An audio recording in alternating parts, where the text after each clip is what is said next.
I'm going to be talking to Mike Holden, who is the Vice President of Policy and Chief Economist for the Business Council of Alberta, about a new report. Really, it's called Define the Decade, and it's a new 10-year economic development strategy for Alberta. So welcome to the interview, Mike. Thank you. Look, there's lots in this, lots to cover. Why don't you start with an overview of the study, please? Sure, and you're right, there is a lot to cover. This is a large document. This took us about a year of work and about consulting with Albertans. And what it really is, it's a two-part exercise. It's a vision for Alberta that Albertans told us they have for the province within the next 10 years. And then it's an economic development strategy and a plan to get there. And so the vision that Albertans told us they want is they want this province to be a place of belonging, a place of opportunities, and a place of solutions. And so with that sort of vision in mind, we created a set of 3 goals for the province, and then 3 specific missions that we think that that Alberta should focus its efforts on in a sort of all of industry, all of government approach. And these are problems that we can tackle to provide solutions to global problems. And we think that by focusing our efforts in those specific areas, that we can achieve that vision and the goals and create prosperity for Alberta over the next decade. Just very briefly, what are those visions and goals? Well, the visions, as I said, that Albertans told us that they want the province to be, as I said, a place of belonging, a place of opportunity, and a place of solutions. And the goals that we have for the province are creating a welcoming place. They're about economic growth, and they're about long-term sustainability, both in particular environmental sustainability and fiscal sustainability for the province. Well, since we focus on energy and climate here at Energy Media, what is the strategy for broadly speaking, the energy industry? So that's one of our 3 missions. So we have the 3 are working on feeding the world, creating clean energy solutions and clean technology solutions, and medical and wellness advancements. And we think those are the 3 areas that Alberta has a sufficient existing strengths, natural endowments, and the ability to succeed in those areas. And so on the energy front, we believe that if with the right effort from industry, with the right training, with the right government policies, that we can create a world-leading hub of clean energy and clean technology solutions in the province. And so that can be everything from low carbon, safe, reliable, secure, and low carbon oil and gas exports in the short term. It can be about leveraging or developing our hydrogen economy in the longer term, and then creating some of the exploring our capacity to provide critical minerals for batteries and the whole range of renewables and storage solutions, and as well some of the non-combustible products that we can use our carbon-based resources to help build and export around the world. Well, let's focus in on that last one. What are some of the opportunities on, post-combustion, non-combustible products that can be made from hydrocarbons? Well, I think the biggest one is there's the plastics industry, and we think that there's in terms of being able to create a circular economy around plastics, there's an opportunity there. Carbon fiber, I think, is a major opportunity, and that's something that we can use our oil sands resources for.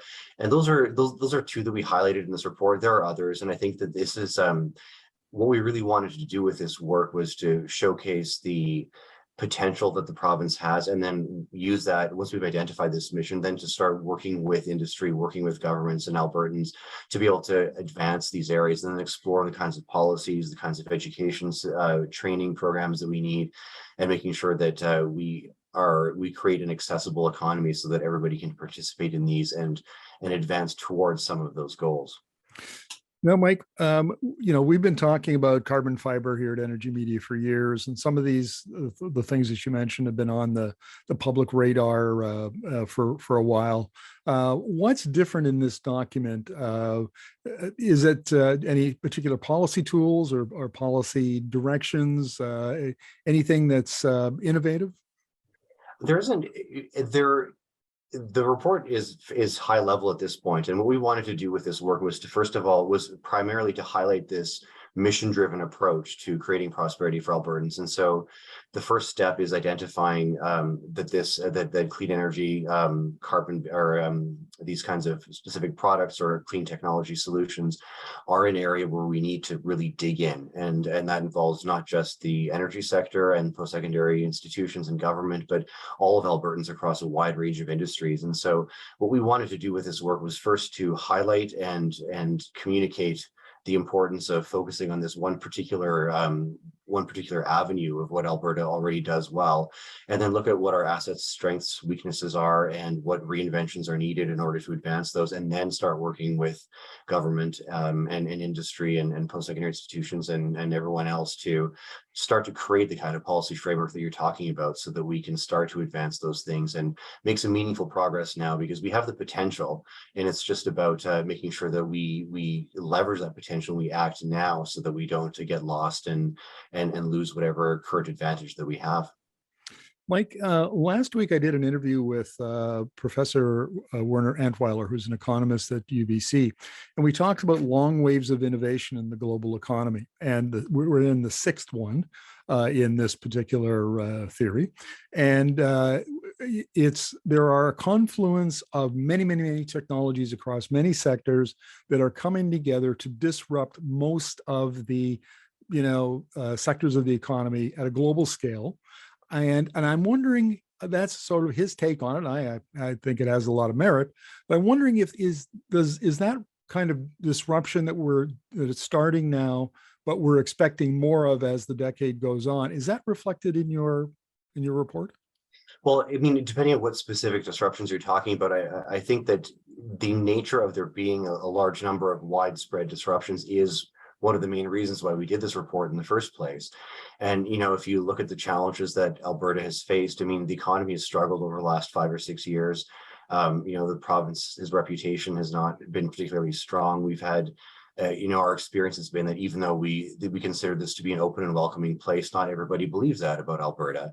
And then on top of that, we have digitization of the global economy, the increased use and potential for artificial intelligence, an aging population. There's a whole range of factors that I think are either, depending on how you look at it, they're either threatening Alberta's economy the way the status quo has been, or they create opportunities for us to move forward. And what we wanted to do with this work was to embrace the idea that Alberta's best days are ahead of us still, because we have the skills and assets to be able to meet some of these challenges and anticipate them and act accordingly and create the policy environment that we need. And it's going to be a challenge, and some of them we might not anticipate, we might not succeed at, but I think that this is the direction that Albertans told us that they want to see the province go in, so that this is a place that they're proud of and that is successful and prosperous for everyone. In part, Mike, is this report designed to really begin in earnest the conversation within Alberta about adapting to these new global realities? It's when you've got such a large incumbent industry, because this is not unique to Alberta, but when you have large incumbent industries like oil and gas, that the status, there's a lot of energy goes into defending the status quo, and it takes a lot of work to kind of get folks going and recognizing that things are changing and that the province has to change as well. Well, I think in part I would agree. I think also that the important part of this work and what makes this project unique from everything else that we've done up to this point at the Business Council is that this was done with an extremely wide-based and thorough consultation with Albertans. We talked to them through, quantitative surveys, focus groups, qualitative surveys, one-on-one interviews. We conducted more than 120 one-on-one interviews, visited Indigenous communities, talked to post-secondary institutions. We touched thousands of Albertans with this work, and these were the things that they told us they wanted. This is the vision that I mentioned earlier. This came from the people that we interviewed. It wasn't something that we came up with ourselves. And so, in a sense, I think that it's not necessarily about coaxing incumbent industries to move forward. That this is what Albertans themselves said they want.